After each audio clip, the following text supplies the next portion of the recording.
constantly talk about the freshman 15, but sometimes we don't really think about the flip side. For some people, attempting to lose just a few pounds can turn into a full-blown eating disorder. It's really important to recognize the signs and symptoms of these eating disorders to get a better understanding of the different causes, which is why I've done extensive research on this topic to get a better understanding myself. So, in especially young women, anorexia nervosa is a very prevalent issue that leads to severe complications that require treatment. So, although anorexia nervosa is a very complex disorder, it can generally be summarized as an intense and irrational fear of gaining weight. In 2018, the U.S. National Library of Medicine published the article Anorexia, where Fred Berger claims that an anorexic refuses to maintain a weight that is normal for their body measurements and usually has a distorted view of their own body. So some of you may know this as body dysmorphia. But it's really important to know how a disorder like this develops. Sociocultural factors, genetics, and distinct personality traits, and also the influence of the idealized woman that we constantly see in society, these all play a very significant role. Also, people who tend to have type A perfectionistic personalities are more likely to obtain this disorder. Family can also have a very strong influence. Published in 2002 by Annual Reviews. In her article, Causes of Eating Disorders, Janet Livy explains that family members have a habit of praising individuals upon the achievement of weight loss and also remaining self-controlled around large quantities of food. So, matched with the right personality traits, this can oftentimes trigger a vicious eating disorder cycle. Many of the same problem behaviors can be seen in most of these patients with eating disorders. These behaviors involve engaging in anything where it takes to be thin. In 2014, the Nemours Foundation published the article Eating Disorders, where Michelle New explains that excessive exercise is probably the most common problem behavior seen in these individuals. Anorexics can be as strict on themselves as never being able to skip a workout, even if it means they're sick, they're injured, or if the weather is extremely unsuitable.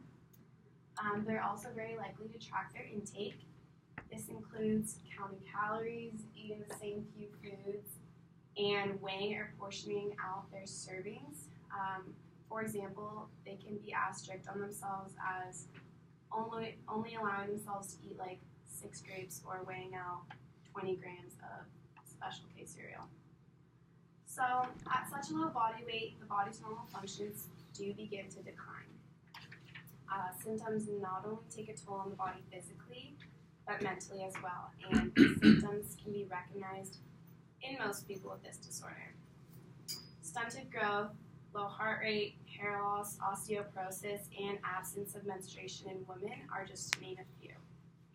In 2002, the Canadian Dermatology Association published the article Cutaneous Manifestations of Eating Disorders, where Ingrid Tyler and her colleague explain the development of lanugo. So this is when the body's natural survival instincts kick in and dark, fine hair grows all over the body as a way to insulate and keep warm because the body has no more fat to use. So aside from physical symptoms, the brain is unfortunately also affected. Many of you may know that dopamine and serotonin are responsible for regulating our mood and reward systems, but when these hormone levels are low, we can react differently in certain situations. In 2017, the Journal of Neuroendocrinology published the article A Focus on Reward in Anorexia Nervosa, where C.J. Foldy explains that a disruption of these hormones can lead to a delayed reward system and high sensitivity to punishment. Studies also show that anorexics tend to dislike highly palatable foods and that they're very likely to generate feelings of dysphoria after eating. So it's really important to get help before these complications cannot be reversed. A lot of time and energy goes into the treatment process in order to bring an anorexic back to a healthy lifestyle. Usually, treatment involves a combination of nutritional education, post-medical monitoring, psychotherapy, and the use of medications. So seeing a psychologist can help develop healthy coping skills, improve relationships, and exchange these problem behaviors for healthy ones. Depression and anxiety are also very likely to accompany this disorder, so the use of medications can help the treatment process go more smoothly. In 2017, the Mayo Foundation for Medical Education and Research published the article Eating Disorder Treatment, where the Mayo Clinic staff prevents some of the most effective kinds of therapy to be cognitive behavioral therapy, family-based therapy, and group cognitive behavioral therapy. However, if left too long untreated, hospitalization may occur, or the patient may need to face lifelong complications.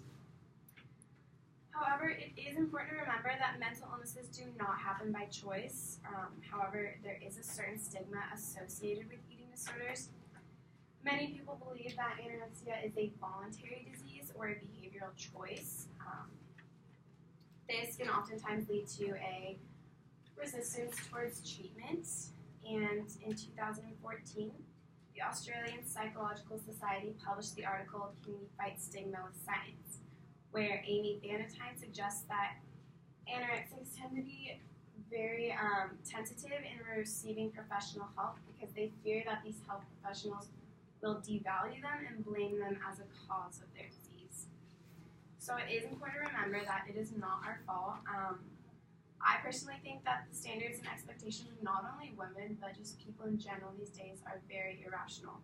So it's okay to admit we're not okay if it means saving our own lives.